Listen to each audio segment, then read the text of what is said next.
Chapter 13. Paul and I started our new life together in a house not far from the college we both attended. We couldn't believe our luck. The house even had a sauna. I was really looking forward to a winter with a sauna, but it was not to be. Within 3 months of getting married, I was pregnant. Less than a year after arriving in Adelaide, Paul was thrilled and he beamed as he repeated out loud, "I'm fertile, I'm fertile." Our first child was conceived right after our daily ritual of watching MASH. Paul loved watching TV. It had never really been my thing. We had a TV off and on during my childhood, mainly off. To my dad, it was a tool of the devil. So were movies. They were to be avoided at all cost. I remember my mother convincing my dad to come along to see a movie with us in Jerusalem when I was a teenager, possibly the only movie I ever saw with him. He walked out halfway. "I don't want to have my emotions controlled by a screen," he said as he left the theater. I could see tears on his face. Clearly, Anne of Green Gables was too much for my dad to handle. For Paul, though, TV was an escape, and if I wanted to spend time with my new husband, I might as well get used to watching a lot of TV. MASH, the news, 60 Minutes, The Simpsons, cheesy American sitcoms from the 80s. He loved it all. I had a crash course in popular culture the first few months of our marriage. It made me twitchy. I needed action. Sitting watching TV made me restless, and I just needed something to happen. It was a similar feeling to when I was a child. All the girls around me were into horses, and it was just what you did as a preteen girl in southern Sweden. I had somehow convinced my mother to pay for weekly classes, and the stables were only a short bike ride away from school. I was placed into a group of other 9-year-old girls, and week after week we were instructed about the care of the horses, how to brush them, how to feed them, and how to clean out their stables. There was so much that needed to be explained. They sure stretched those classes out as long as possible. I was so incredibly bored. I just wanted to ride a horse. I had envisioned being given a helmet, a saddle, and being able to ride around the flat fields surrounding our neighborhood on a beautiful horse, galloping away from my family, not cleaning out a stable. Learning to ride a horse was a slow process. Eventually, we were taught how to put the saddle on and then finally how to climb onto the horse. Each step involved a separate class. I was going crazy. I just wanted to ride a horse. Eventually, we were allowed to be slowly walked around the inside of the stable by a teenage instructor who took her role very seriously. This was killing me, week after week. Finally, we were told the good news that we had passed the initial training and would be allowed out on the street. We would actually be able to ride our horses right outside around the block. I was thrilled. All week I thought about it with the excitement building. Me on a horse, on the street, such incredible freedom. I could almost see the wind in my hair, the horse beneath me, and feeling more powerful than ever before. As usual, the process involved was painfully slow, lining up for helmets and then lining up for the saddles as well, then being told we had to brush the horse. It felt like hours before we were allowed to lead our beast out into the street. After more waiting, we were given the go-ahead to mount our horse. I wasn't sure how many girls were there. The line ahead of me seemed to reach all the way up the street, an incredible long procession of horses with girls on top, with instructors alongside each one. All the classes had been combined for this big event. It took a lot of organizing and had to be done just so. The twitching in my body was becoming unbearable, and I was just so incredibly restless. Why, oh why, couldn't they just let us ride the horse? I knew I could do it. I was being forced into waiting when freedom was so close. The giant horse below me and the fields calling our names. I just wanted to go. I needed something to happen, and the twitching intensified. I'm not sure why, but I started to nudge my horse a bit. Just a bit, but still, it was a nudge. I waited. This was a well-trained horse, so I nudged some more. A bit stronger this time. Still nothing. This horse was so Swedish, totally following protocol. I couldn't contain myself anymore. I looked at the long line of horses ahead of me. I looked back at the long line of horses behind me, and with the strongest force I could muster, without drawing too much attention from the instructors who were waiting beside us, I kicked my horse as hard as I could. His front legs came up in an instant, kicking the horse in front of us in the process. The horse behind me neighed as my horse sped off and left me behind. It was pandemonium. I was on the ground, my horse charging down the street, Horses running everywhere, teenage instructors calling out and trying to calm everyone down. The moment everyone had worked so hard for was gone, the outing canceled. We were all led back to the stables. My cheeks were burning. I knew I was guilty. I hoped that no one else knew that. I hoped they assumed that my horse had just tapped into his wild side. I walked my bike home, my bottom too sore to ride. Being bored waiting to ride my horse as a girl is how I now felt about my marriage. I just needed real action. Instead of sitting there waiting for Paul to engage with me, I so desperately wanted to do something, go somewhere, talk, anything. It's probably why I got pregnant. I just needed something to happen instead of watching yet another episode of The Simpsons. Financially, things were pretty tight. I didn't need to worry though. Paul was in charge of the money. He did it all. He paid the rent, paid the bills, gave me my allowed amount for the fortnightly shopping. We would go together. I didn't have a driver's license, so it meant something we would do together. I really looked forward to these outings. It meant spending time with Paul, who otherwise was busy studying or practicing his guitar. I had no idea what items to buy from the shop. Domestics were a complete mystery to me. I knew I had big shoes to fill. Margaret, my mother-in-law, was the ultimate housekeeper. Paul would tell me about her beef stroganoff as he slowly ate my burnt offerings. I was good at baking, but Paul didn't like baked goods. In fact, he didn't like any food that was sweet. He liked savory and he liked his mom's cooking. I was trying. I was really trying. I started buying the same little sachets from the shops that I had seen in Margaret's pantry. Surely it couldn't be that hard. I just needed to fry the meat and add water to these little magic mixes. My efforts were appreciated, but I could tell that Paul would much rather just order his favorite takeaway instead of eating my creations. Chicken and chips were his staple. He would eat that and have a couple of bottles of beer, sometimes followed by red wine. I did find it interesting that he always seemed to have enough money for alcohol, even when there wasn't enough money for fruit. I'm not sure why, but I never quite questioned it. I just accepted it as how things were. Sometimes he would say that his parents had given him a slab of beer. It seemed fair enough. His parents had never-ending supply of alcohol in the house. Why wouldn't they be giving that to their hard-earned son who was doing so well at his studies? Hard-working son who was doing so well at his studies. I didn't complain.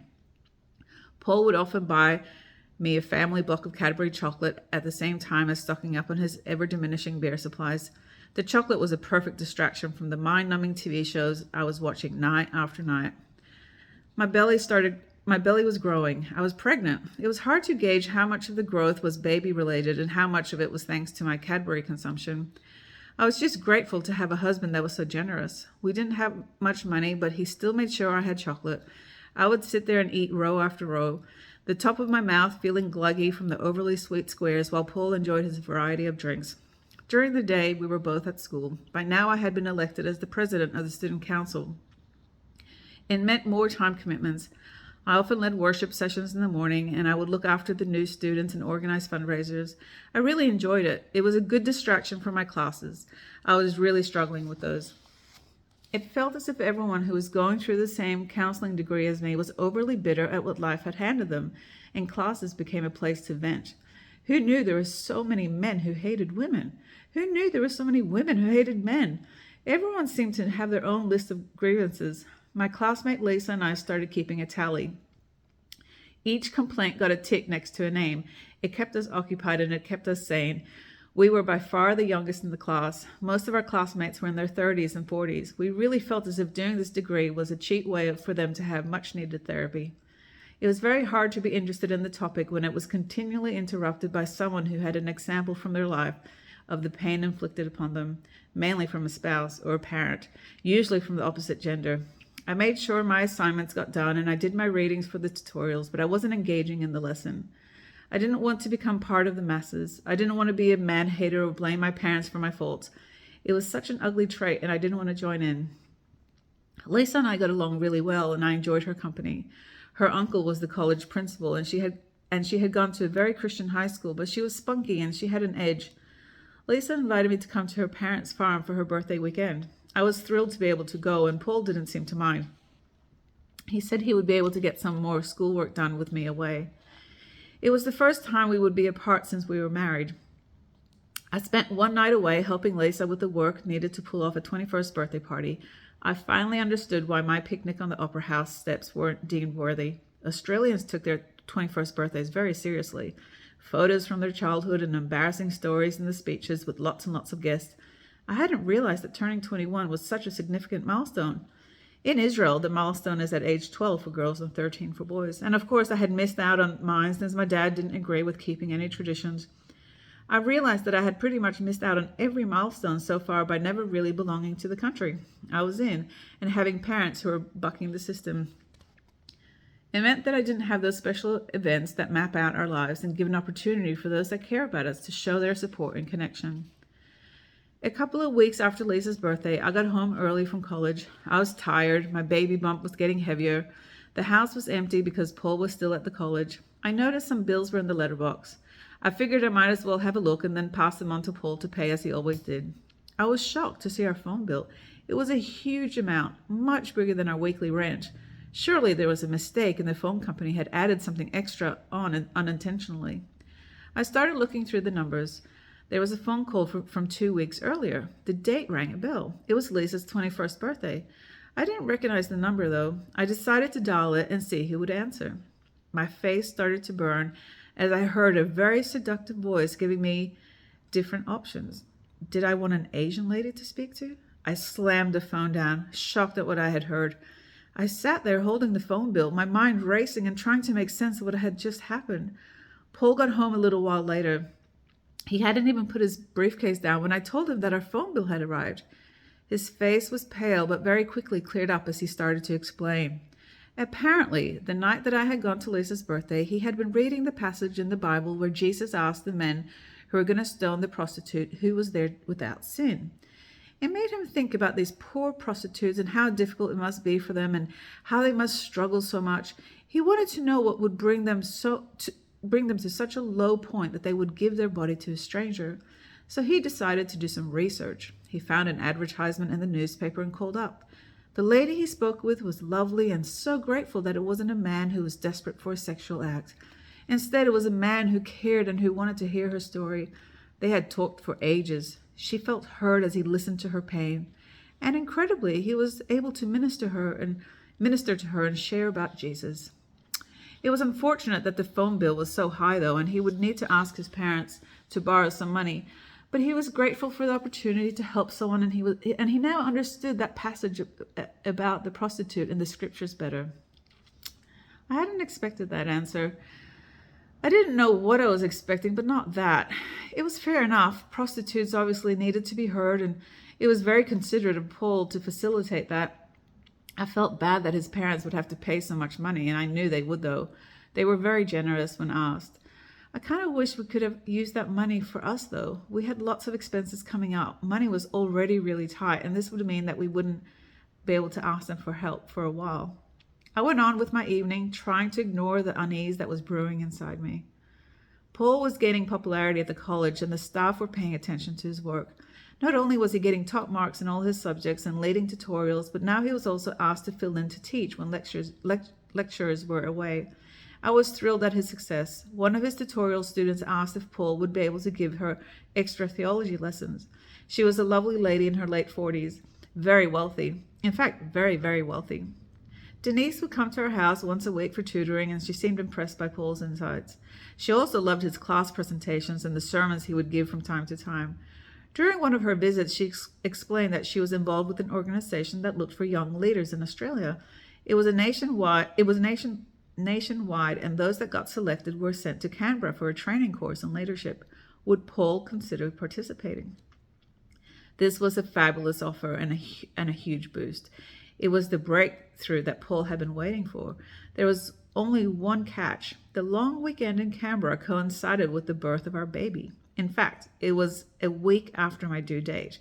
And when Denise realized the timing, she assumed that Paul wouldn't be able to go. However, I knew he had to go. This was too good to miss, even with our baby arriving. I explained very carefully to Denise that Paul needed to go to Canberra. I wholeheartedly believed that he was meant to have this opportunity. It was risky because there was a huge chance our baby would come at the same time, but if it did happen, I had already made peace about Paul missing the birth. Denise was impressed with my dedication to the cause. She looked me up and down. How would I like to go shopping with her and go and get myself some new clothes? We could have a day together in the city and have a shopping spree. I was taken aback. A shopping spree? Didn't that just happen in the movies or those cheesy sitcoms that Paul liked to watch? Why on earth would I like to go on a shopping spree? No thanks. I tried in the nicest way possible to tell her that I couldn't think of anything worse. But I did tuck her offer away, feeling like I might have a chance to redeem it down the track for something a bit more up my alley. The college had moved location and was now in a beautiful building, an old English structure built to be an orphanage. It was a very nice change from the high school that it used to be in. The college had to expand and it was now offering an education stream, training young people to become teachers. I decided to double my workload and would do both. I'd continue with my counseling studies as well as do the teaching degree. It seemed very doable. I didn't have much left of my first degree and I would complete the teaching degree while my baby slept next to me in class. Easy. On the first day of the education degree, we were introduced to our lecturers. Anna, Alice's mother, was now the head of the education department, and she asked all the students to come up and give a 2-minute presentation about themselves. It was an icebreaker and a fun way to show who we were. We could tell a bit about our story or share some photos on an overhead projector or read a favorite passage from a book. It was an opportunity to connect with our new classmates, and I was one of the last to share. I hadn't prepared anything. I was so busy with activities for the student council or busy watching crap TV with my new husband while growing a baby inside me. I stepped up to the podium in the auditorium and started to share a bit about my story. Only thing was, I was speaking in Hebrew. First, my new classmates looked bewildered, then amused, then just plain weirded out. I could see Anna motion with her hand that I should wrap it up. After the activity had finished, I tried to avoid Anna. I figured she wouldn't have something to say to me. That she would have something to say to me. I felt for her. I knew she liked me, but also wanted me to follow the rules, but I just couldn't conform. I could only really do something if it was authentic. I felt someone tap me on the shoulder and was wanting to talk to me. There was this tall man with a giant smile. He introduced himself and said his name was Jason. He had moved across from Melbourne with his wife, Jo, 2 young daughters and a baby boy. He was in the same education course as me. He thought my presentation was wild and that it was crazy that I hadn't explained my story in English afterwards. He really wanted to know more about me, and he was sure that I would get along with his wife and would love for us to be friends. I liked Jason straight away. His energy was infectious. A few days later, Jo came along to the college. Despite having 3 kids in her care, she was a free spirit. Dark curls, her wild eyes also had a wise soul shining through, a keen mind. She might be a housewife, but she was more than that. I felt a connection. I was really happy to hear that they lived walking distance from the college. It meant that I would be able to meet with them outside of college hours. I still hadn't gotten my driver's license. I was either needing to catch public transport, which was hard to do unless all you wanted to do was go into the city. It was that or get Paul to drive me, which was hard with his college commitments. While Jo and I talked, I got to hold her baby boy. He was absolutely gorgeous. Chocolate eyes, totally bald, long limbs, and a gorgeous grin. The perfect 6-month-old baby. I wanted the baby in my belly to be just like him. He curled up in my arms like a little monkey. If my baby was anything like Jack, I would be overjoyed. A few days later, I was invited to Jason and Jo's home. It felt so warm. There was such a generous energy there, and I felt really welcome. I really liked this family and connected to them despite how different our realities were. Jason and Jo had both grown up outside Melbourne and lived there their whole lives. They had only now moved across to Adelaide to study, but would return to Victoria after Jason finished his teaching degree, since that's where the community was. I could tell they were all about family. Their eyes lit up as they spoke of their brothers and sisters and nieces and nephews. Jo's family had the same configuration as mine, 3 boys and 3 girls. It was almost impossible for me to imagine having all my family live within a couple of hours of each other. At this stage, I now had my parents in Virginia Beach, choosing to stay a bit longer in the States so my mother could transfer her credits from Dallas and do a master's in counseling. My dad working in the mail department for the TV evangelist Pat Robertson to bring some much needed money in. Susanna was in Kurdistan and about to move to Cairo because she had fallen in love with a guy on a missions trip who was from Egypt. Raphael was still living in Dallas. Sam was in Jerusalem. Ezra was living in Virginia Beach but was about to join the U.S. Air Force and be stationed in Italy. Abigail was still living with my parents. So yes, our family might have sounded similar in numbers and genders, but that's where it ended. I really liked how in the midst of making a soup or changing a nappy, Jo was still able to have an in-depth conversation with me, or while putting a band-aid on her daughter's knee, she was able to take a point I made and go further with it. It was so refreshing and wonderful to connect with a woman with such a keen mind. In those hours in her home, I added her to my basket of strong, wild women who looked at life from a deeper perspective. Johanna, Danya, Alice, and now Jo. She fit right in. As my due date approached, and I knew I needed to have a backup plan for the birth in case it coincided with Paul being away in Canberra, and Jo was the obvious choice. I was so relieved to have finally met someone I felt comfortable to help me out if I needed. So I asked Jo if she would be okay to be my birth support if Paul didn't have a chance to catch a plane back to Adelaide in time.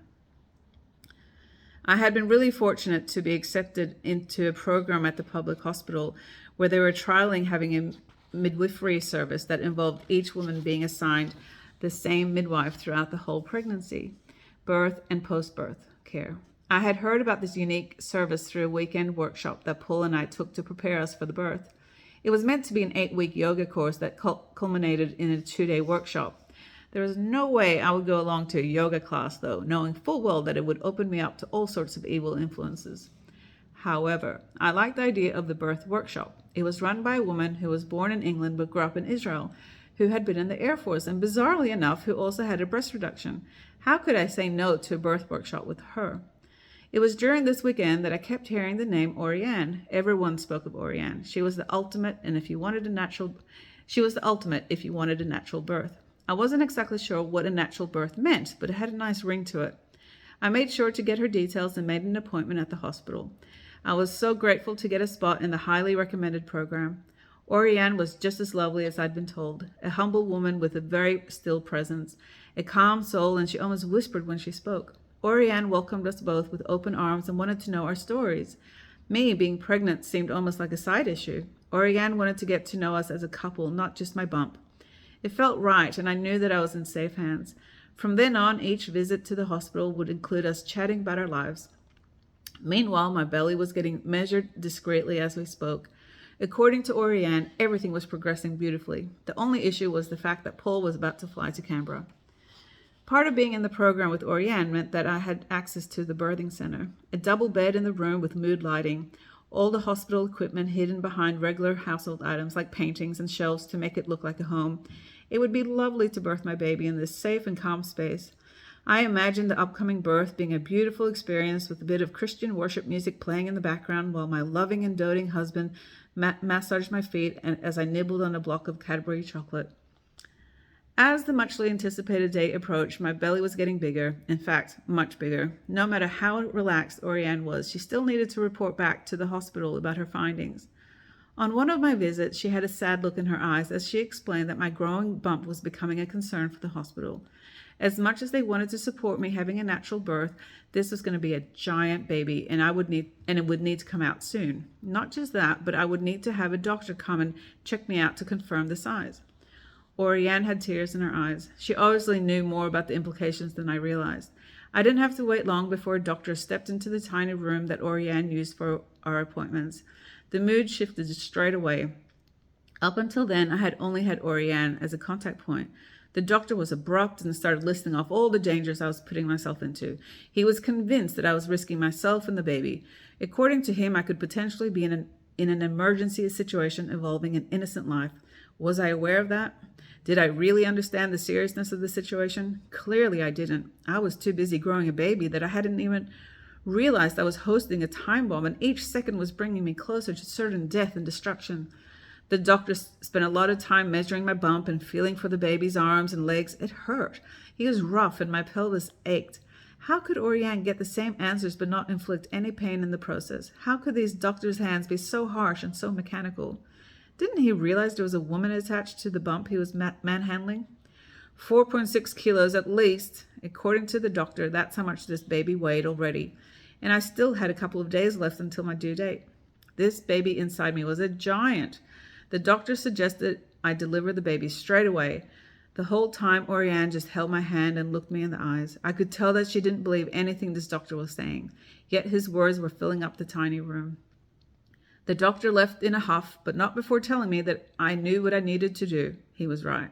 I did. I knew that I had to dismiss everything he had just said and just let this baby do what it needed to do.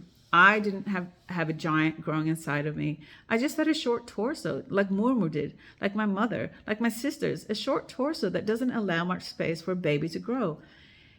If only I had a longer torso like my friend Alice. She had moved back to Adelaide after unexpectedly becoming pregnant in Sydney, and despite being told that she was infertile from the surgery she had just before I met her at Wesley Institute. Her dancer's body with its long torso almost hid the fact that she was pregnant. Her baby could stretch out completely and align itself with Alice's long spine and stay hidden. My baby, on the other hand, was poking right out and scaring doctors. Or at least this doctor. I was relieved to see him walk down the corridor. Oriane reminded me that the doctor just had to follow hospital protocol. We didn't actually have to do what he had suggested. We just needed to listen and hear what he had said and then choose for ourselves. And we chose to let the baby stay in for as long as it needed. Paul was flying out to his leadership conference a few days later. It seemed inevitable that he would miss the birth, but we had both made peace about that. Paul was so thrilled to travel to Canberra with Denise and her husband. It was a huge privilege, and it really felt like the start of something new for Paul. Who knew where this opportunity could lead? Thankfully, the baby was very happy to remain inside me. However, on the day before Paul was returning to Canberra, the doctor decided that enough was enough, and he wouldn't play my game anymore. He insisted that I needed to come into the hospital and get some gel inserted that would trigger the labor. I called my new friend Jo, and she was happy to drive me to the hospital. She came and collected me straight away. Oriane had come in especially to be there for me and to explain the medical procedure. She also had to break the news that the doctor had decided that I could no longer birth in the beautiful birthing center. I was too overdue to be considered safe. This meek and mild angel of a midwife was holding back and biting her tongue. I could tell that she wanted to swear and curse the doctor who was making things so difficult for us to proceed with our original plan of a natural birth. The inserted gel kicked in straight away, and I could feel my body responding immediately. A pulse had begun pounding deep down in my being, and it was starting to send out a message. My life was about to change. I was on a path, and I couldn't step away from it. The birthing process had begun. The nurses told us to return to the hospital once the contractions were stronger. Jo got me back to her house just in time for Paul to step through the doors. It was just after midnight, and he had made it back from Canberra. He wouldn't miss out on the birth of his baby, and I was thrilled. My husband had been able to participate in a life-changing leadership course, and now he would also be at the birth with me. I had taken a risk, trusted my gut, and won. I hugged Paul and asked him to take me home. My body was starting to hurt. The pain continued through the night, and by early morning, Paul drove me back to the hospital.